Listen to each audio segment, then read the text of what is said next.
రాష్ట్ర పరిస్థితి యథార్థం ఏంటో చెప్పి ఈ రాష్ట్రానికి కేంద్రం నుంచి ఏం కావాలని అడిగితే దాన్ని పెద్దన్న పాత్ర పోషించమని అడిగితే బడే బాయ్ చోటే బాయ్ అని దానికి కూడా రంకు కట్టారు.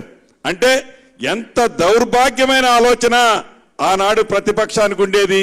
చివరికి వాళ్ళు మీడియా మిత్రుల మీద కూడా ఎలా ఉక్కు పాదం పెట్టాలని చూశారో మీకు తెలియంది కాదు.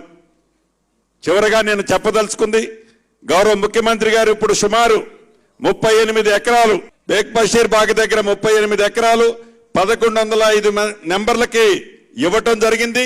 ఇందాక సభ్యులు ఉన్నారు, సుమారు 23-24 వేల మందికి గతంలో కార్డులు ఇచ్చారు. అనేక సార్లు నేను శ్రీనివాసరెడ్డి గారు అనుకున్నాం, కానీ ఇంత పెద్ద ఎత్తున దాంట్లో జెన్యూన్గా ఉన్న వాళ్ళకి, ఎవరైతే జెన్యూన్ జర్నలిస్టులు ఉన్నారో వాళ్ళకి ఇవ్వటానికి ఈ ప్రభుత్వానికి, గౌరవ ముఖ్యమంత్రి గారికి కానీ ఈ ప్రభుత్వానికి కానీ ఎటువంటి ఇబ్బంది లేదు. ఆ జెన్యూనిటీని తేల్చాల్సింది ప్రభుత్వ పక్షంలో ఉన్న గౌరవ ముఖ్యమంత్రి గారో మంత్రిగా నేనో కాదు, సభ్యులైన మీరే తేల్చాలి.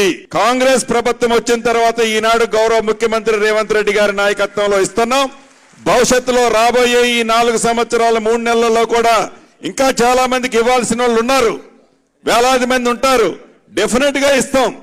ఇచ్చే దాంట్లో వెనక్కిపోయేది లేదు.